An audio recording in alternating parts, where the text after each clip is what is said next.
शांति वार्ता के विफल हो जाने के बाद युद्ध के पूर्व भगवान कृष्ण ने युद्ध को टालने का अथवा पांडवों की विजय को निश्चित करने का एक प्रयास और किया। वो प्रयास था कर्ण को समझाकर पांडवों के पक्ष में लाने का। उन्होंने ये कर्ण से ये कहा कि तुम ज्येष्ठ पांडव हो, कुंती के पुत्र हो, इसलिए तुम पांडवों के पक्ष में आ जाओ और उनकी ओर से युद्ध करो। तो कर्ण ने कृष्ण के प्रस्ताव पर जो कुछ कहा है उसको संक्षेप में हम आपको बताते हैं, जिससे कि कर्ण की धर्मनिष्ठा और कर्ण की दुर्योधन के प्रति जो कृतज्ञता है वो स्पष्ट रूप में समझ में आती है।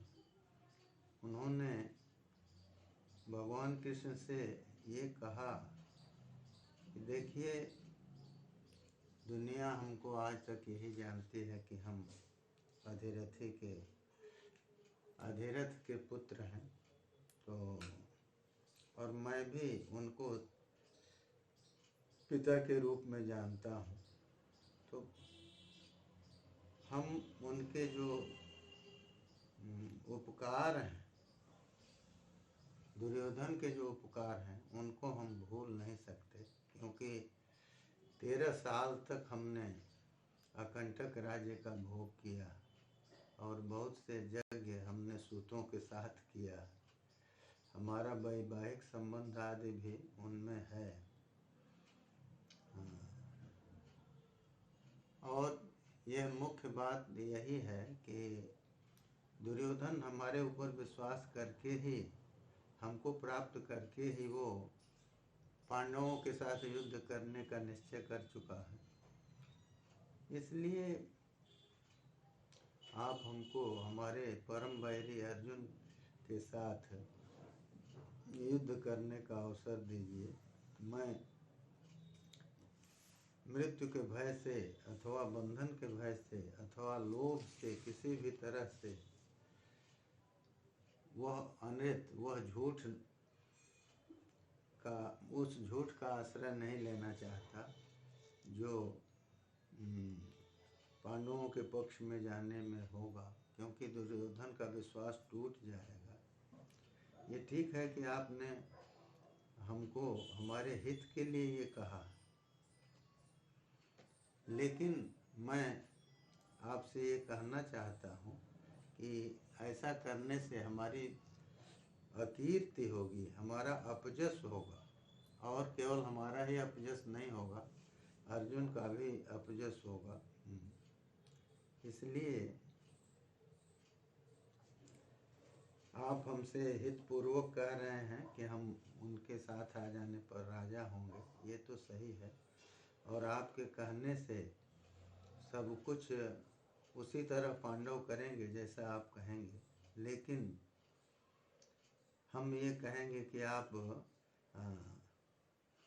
इस समय जो हितकर है पांडवों के लिए उसको आप करिए, और पांडवों के हित में यही है कि आप इस चीज़ को युधिष्ठिर को मत बताइए कि मैं उनका ज्येष्ठ भाई हूँ,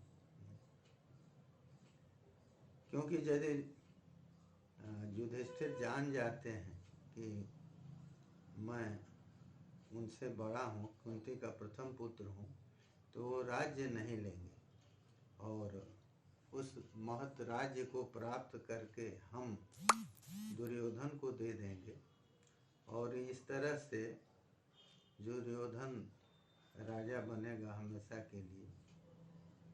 लेकिन हमेशा शाश्वत राजा युधिष्ठिर हों, यही यही हमारी इच्छा भी है, क्योंकि वो धर्मात्मा हैं। और ये सत्य भी है, क्योंकि आप जिसके सहायक हैं, आप जिनको के नीति निर्देष्टा हैं, तो वो और जिनके योद्धा के रूप में धनंजय अर्जुन है, उसी की ये पृथ्वी होगी जो राजा भीम को भी अपने साथ लिए हुए है। माने धनंजय और भीम जिधर रहेंगे उसी की विजय होगी, वही पृथ्वी प्राप्त करेगा।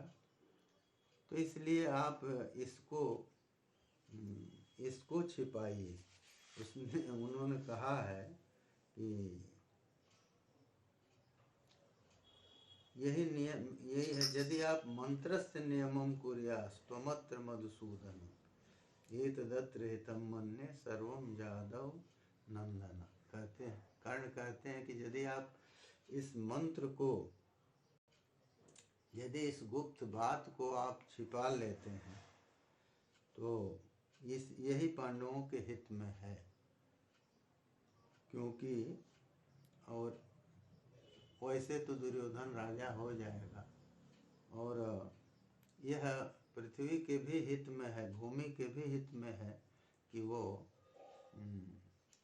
धर्मराज युधिष्ठिर को प्राप्त हो। तो आप ऐसा मत करिए। उन्होंने ये भी कहा कि धर्मात्मा युधिष्ठिर शाश्वत राजा हो, माने हमेशा के लिए राजा हो, ये हम चाहते हैं। और देखिए, चाहना अलग बात है और अपने कर्तव्य को, जो अपने ऊपर ऋण हैं उनको दूर करते हुए अपना कर्तव्य करना, ये दूसरी बात है। कर्ण पूरी शक्ति से लड़े पांडवों के दुर्योधन के लिए, लेकिन वो ये कहते भी हैं कि जदहम अब्रूहं कृष्ण कटुकानि स्म पांडवान प्रियार्थम धार्तराष्ट्रस्य तेन तप्येह कर्मणा। कहते हैं कि हे माधव, मैं उस कर्म से बहुत दुखी हूँ, बहुत तप्त। कहते हैं कि हे कृष्ण,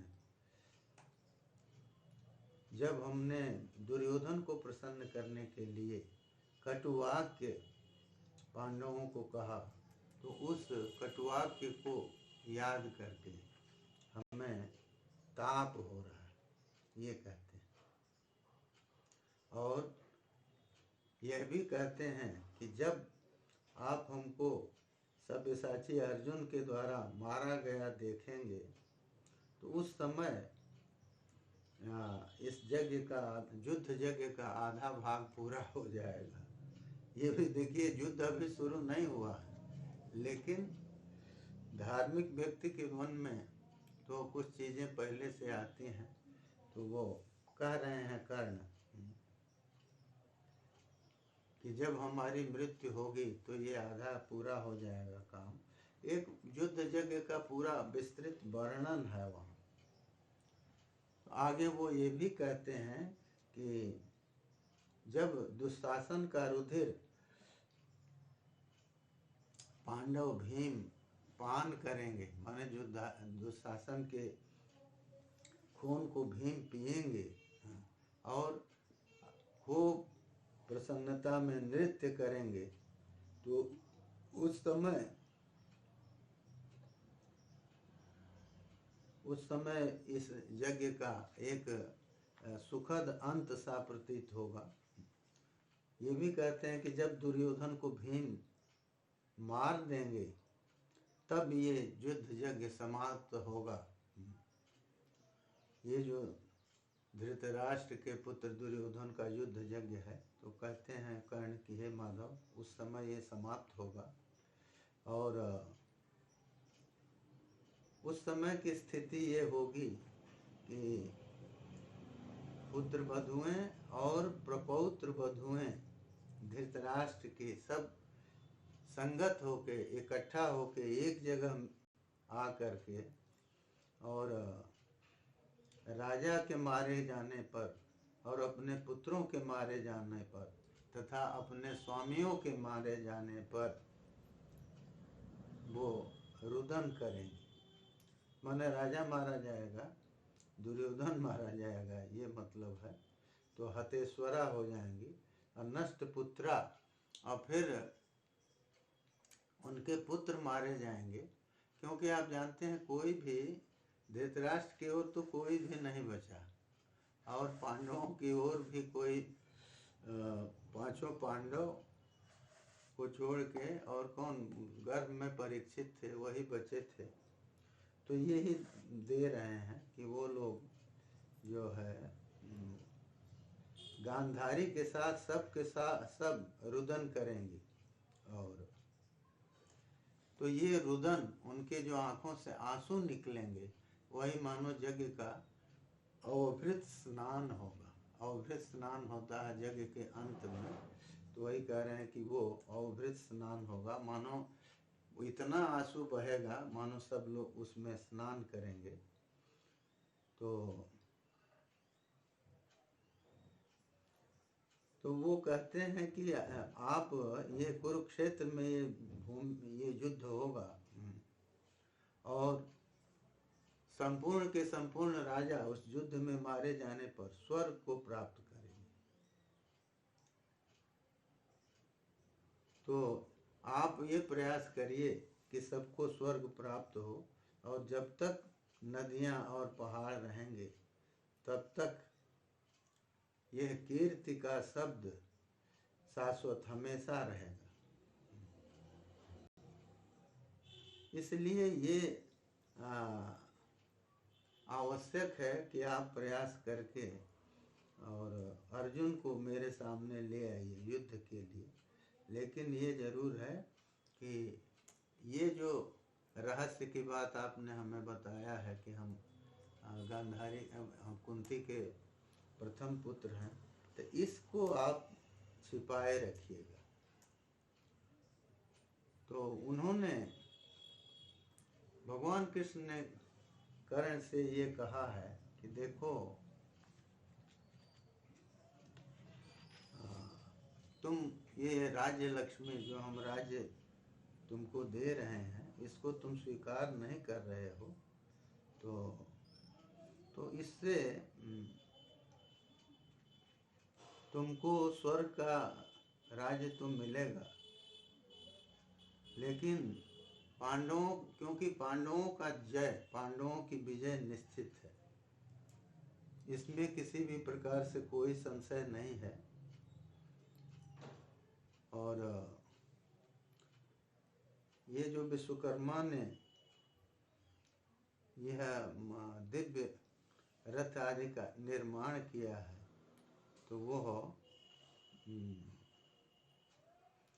उस रथ में दिव्य भूत और जय को दिलाने वाले जो नाना प्रकार के प्राणी हैं, वो दिखाई दे रहे हैं उसी रथ में। वो शैलों और वनस्पतियों से कभी भी बाधित नहीं होता, पहाड़ों से और वनस्पतियों से। और वो सर्वदा श्रीमान रहता है। श्रीमान माने श्रीयुक्त रहता है धनंजय का रथ।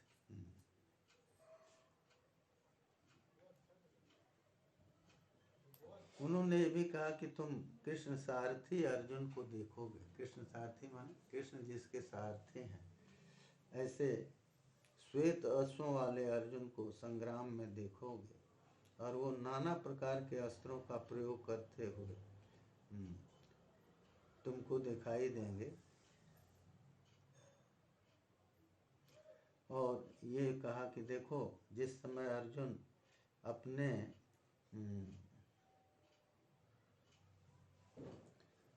गांडीव धनुष से दिव्यास्त्रों का प्रयोग करेगा, तो उस समय उसकी विजय निश्चित है। उस समय न त्रेता का काल होगा न द्वापर का। जब तुम संग्राम में कुंती पुत्र युधिष्ठिर को लड़ते हुए देखोगे, तो त्रेता का काल नहीं होगा। ये वो कहते हैं क्योंकि त्रेता में तो धर्म का प्राधान्य होता है और अर्थ काम जो हैं वो आनुषंगिक रूप से लोग सोचते हैं। द्वापर में अर्थ काम जो हैं वो अर्थ और काम पुरुषार्थों में जो दो हैं अर्थ और काम वो प्रधान हो जाएंगे और धर्म जो है उनका अंग हो जाएगा। तो उस समय कृतयुग नहीं होगा।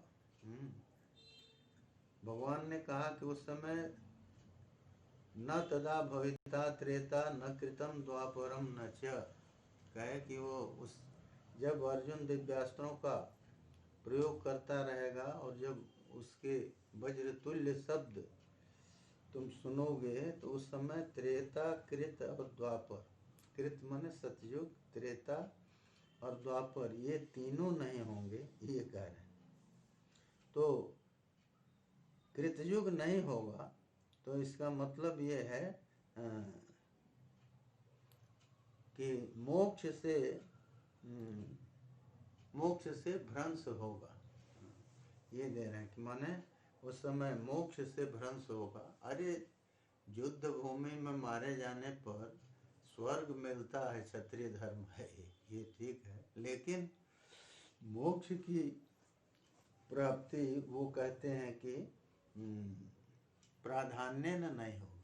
माने सभी लोग उस समय केवल युद्ध में मारे जाने से मोक्ष को नहीं प्राप्त करेंगे। तो कृतयुग नहीं होगा, इससे को कह के मोक्ष से भ्रंश को उन्होंने बतलाया। और त्रेता नहीं होगा माने क्या है, त्रेता में जो है वो विविध प्रकार के यज्ञों को करते हुए लोग धर्मार्जन करते हैं। गोस्वामी जी ने लिखा ना कि त्रेता विविध यज्ञ नर करहीं, प्रभु समर्प कर्म भव तरहीं। तो धर्म की अवाप्ति का वो काल है। तो कहते हैं कि उसमें धर्म से त्रेता नहीं होगा, माने धर्म से भ्रंश होगा।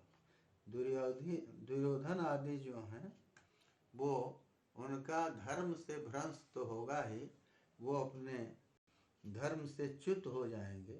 और द्वापर नहीं होगा, इसका मतलब कि दुर्योधन आदि का अर्थ और काम भी नष्ट हो जाएगा। क्यों? तो अर्थ और काम भी नहीं मिलेंगे, इसका मतलब क्या हुआ कि युद्ध में वो अवश्य मारे जाएंगे। तो अर्थ अवश्य मारे जाएंगे तो बचेंगे नहीं, तो फिर उनको अर्थ और काम की प्राप्ति कहाँ से होगी। तो ये उन्होंने कर्ण से स्पष्ट रूप से कहा।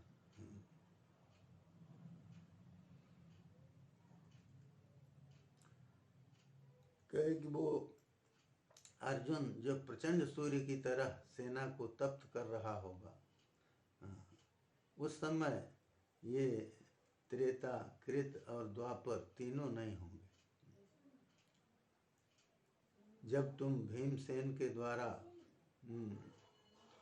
वो दुशासन का रुधिर पान किए जाते हुए देखोगे और अत्यंत नृत्य करते हुए देखोगे उनको प्रसन्न होने के कारण, तो उस समय त्रेता कृत और द्वापर नहीं होगा। इस चीज को वो कई बार कहे कि द्रोण और शांतनु, भीष्म, इन दोनों को जब तुम और सुयोधन राजा को और जयद्रथ को, इन सबको जो है मारे जाते हुए देखोगे तो उस समय न त्रेता होगा, न कृत होगा, न द्वापर होगा। तो ये वो बता रहे हैं कि देखो ये सब कुछ होना है। तो द्रोण और कृप को भी, द्रोण और भीष्म को भी बताए मारे कि वो लोग मारे जाएंगे। तो ये किस लिए बताए? इसलिए कि कर्ण जो है वो जाके और वहाँ ये पूरी चीज बतावे। तो ये भी कहते हैं कि तुम यहाँ से जा करके द्रोणाचार्य को और संतनु के पुत्र भीष्म को और कृपाचार्य को ये जाके बताना कि ये सौम्य काल है। वो देते हैं कि ये सौम्य काल है, आज से 7वें दिन सप्तमाचापि दिवसाद अमावास्या भविष्यति। कहते हैं कि आज से 7वें दिन अमावास्या होगी। तो उस दिन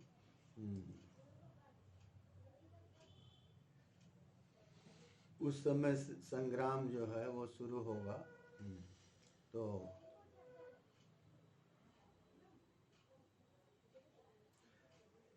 आप जाके कर्ण से कहते हैं कि तुम जा करके और राजाओं से सबसे कहना कि आपके मन में जो है उस सब का हम अच्छी तरह से संपादन करेंगे। क्यों कि राजा और राजपुत्र जो भी वहाँ युद्ध के लिए उपस्थित हैं, वे सभी के सभी जो दुर्योधन के बस में होकर के अनीति के ऊपर अपने प्राणों को देना चाहते हैं, अधर्म के बस में रहकर भी युद्ध करना चाहते हैं, वे सभी के सभी युद्ध में मारे जाएंगे और उत्तम गति को प्राप्त करेंगे, माने स्वर्ग को प्राप्त करेंगे। तो इस तरह से उन्होंने पूरा जो भविष्य है उसको बता दिया। और कर्ण ने तो स्वयं भी कहा है, जैसा कि हमने आपसे कहा कि उसने स्वयं कहा है कि जब दुशासन का रुधिर भीम पिएंगे तो उस समय उस यज्ञ में, युद्ध यज्ञ में बड़ा आनंद आएगा। और कर्ण ने ये भी कहा है कि जब द्रोण और भीष्म को वो धृष्टद्युम्न और शिखंडी गिराएंगे, क्योंकि आप जानते हैं शिखंडी जो है वही निमित्त बना भीष्म के पतन में, अन्यथा तो भीष्म जो हैं वो उनके हाथ में शस्त्र रहते उनकी पराजय की गाथा सुनना असंभव सा था। लेकिन उन्होंने शिखंडी को देख करके और अपना शस्त्र नीचा किया, शस्त्र छोड़े नहीं, और उसके बाद शिखंडी ने उन पर प्रहार किया, ये आप जानते हैं। तो ऐसा क्यों था? क्योंकि वो भीष्म स्वयं कहते हैं कि मैं स्त्री को और स्त्री पूर्व के ऊपर, माने जो स्त्री रूप में है अथवा शिखंडी की तरह जो पहले कन्या के रूप में पैदा हुआ और बाद में पुरुषत्व को प्राप्त किया, उसके ऊपर भी वो प्रहार नहीं करते। और भीष्म ने ये भी कहा कि हम सबका वध करेंगे, लेकिन सभी पार्थियों का, सभी राजाओं का, लेकिन कुंती के पुत्रों का वध नहीं करेंगे। तो ये उन्होंने स्वयं कहा है। तो उसी को वो कर्ण भी कह रहे हैं कि जब द्रोण और भीष्म इनको दोनों पांचाल मैंने धृष्टद्युम्न और शिखंडी गिराएंगे, तब यज्ञ का अवसान होगा।